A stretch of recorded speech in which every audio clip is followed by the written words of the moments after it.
ভারতের উত্তর পূর্বের ছোট্ট একটি রাজ্য মণিপুর প্রাকৃতিক সৌন্দর্যে ভরপুর, কিন্তু বছরের পর বছর ধরে এই রাজ্য অস্থির সংঘাতে জর্জরিত। সম্প্রতি আবারও সামনে এসেছে মণিপুরের স্বাধীনতার দাবি। তাহলে কি মণিপুর ভারত থেকে বিচ্ছিন্ন হতে চায়?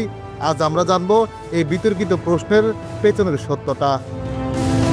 মণিপুর ছিল একসময় একটি স্বাধীন রাজ্য।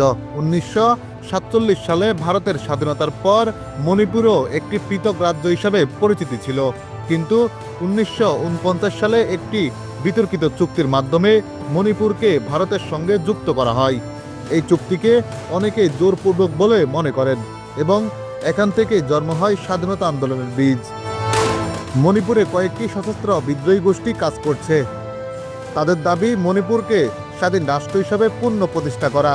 তারা বলে ভারত সরকারের অধীনে মণিপুরের নিজস্ব সংস্কৃতি ও রাজনৈতিক পরিচয় হারিয়ে যাচ্ছে।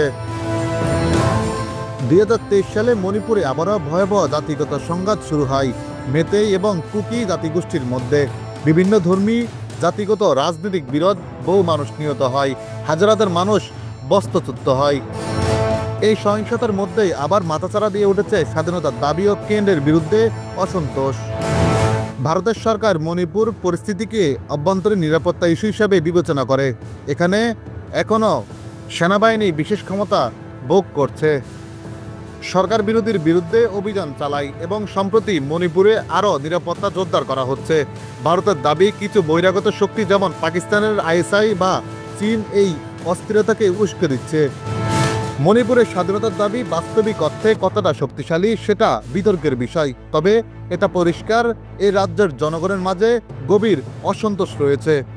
রাষ্ট্রীয় দমন নয়, প্রয়োজন শান্তি সংলাপ এবং জাতিগত সহাবস্থানের ব্যবস্থার উদ্যোগ। মণিপুর কি ভারতে থাকবে নাকি কোনোদিন সত্যি আলাদা হবে? উত্তর লুকিয়ে আছে সময়ের পাতায়।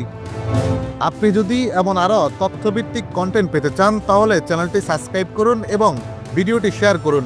মন্তব্যে জানান আপনি মণিপুরের সংকট নিয়ে কি ভাবছেন।